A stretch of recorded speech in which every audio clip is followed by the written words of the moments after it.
نہاتے ہوئے بعض اوقات قریب میں بالٹی رکھی ہوتی ہے تو اس میں پانی کے قطرے چلے جاتے ہیں، تو ایسی صورت میں اس پانی کے بارے میں کیا حکم ہوگا؟ کیونکہ ہمارے جسم سے پانی کے چھینٹے اس میں گر چکے ہیں، تو کیا اب اس پانی سے نہا سکتے ہیں یا نہیں؟ ارشاد فرمائیں۔ دیکھیں، اگر تو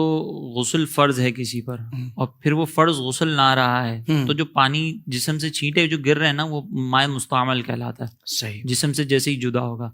اور پھر وہ بالٹی میں جا رہا ہے۔ تو مائع مستعمل کے اندر اصول یہ ہوتا ہے کہ اگر وہ کسی پاک پانی میں، یعنی ایسا پانی جو پہلے یوز نہیں ہوا، صحیح، اس میں مل جاتا ہے اور اس کی مائع مستعمل کی مقدار کم ہے، جیسے تھوڑے بہت چھینٹے جا رہے ہیں بالٹی کے اندر، تو obvious سی بات ہے کہ یہ جو پانی استعمال نہیں ہوا اس کی مقدار زیادہ ہے اور ہماری طرف سے جو چھینٹے جا رہے ہیں اس کی مقدار کم ہے، تو اس سے کوئی فرق نہیں پڑے گا، آپ وہ پانی استعمال کر سکتے ہیں جس کے اندر چھینٹے گئے ہیں۔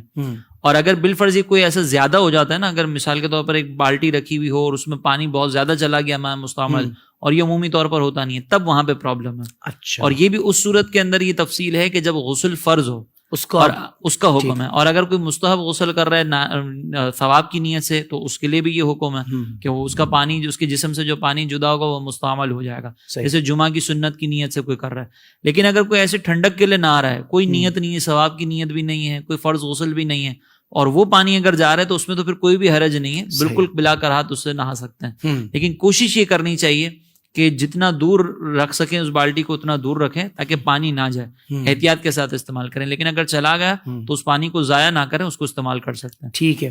اب غسل کر لیا ہے اور اس میں پانی کے چھینٹے بھی غسل کرتے ہوئے گئے تھے، فرض غسل بھی نہیں تھا، تو ایسی صورت میں وضو بھی ہو جائے گا مطلب اسی غسل میں کہ نہیں الگ سے؟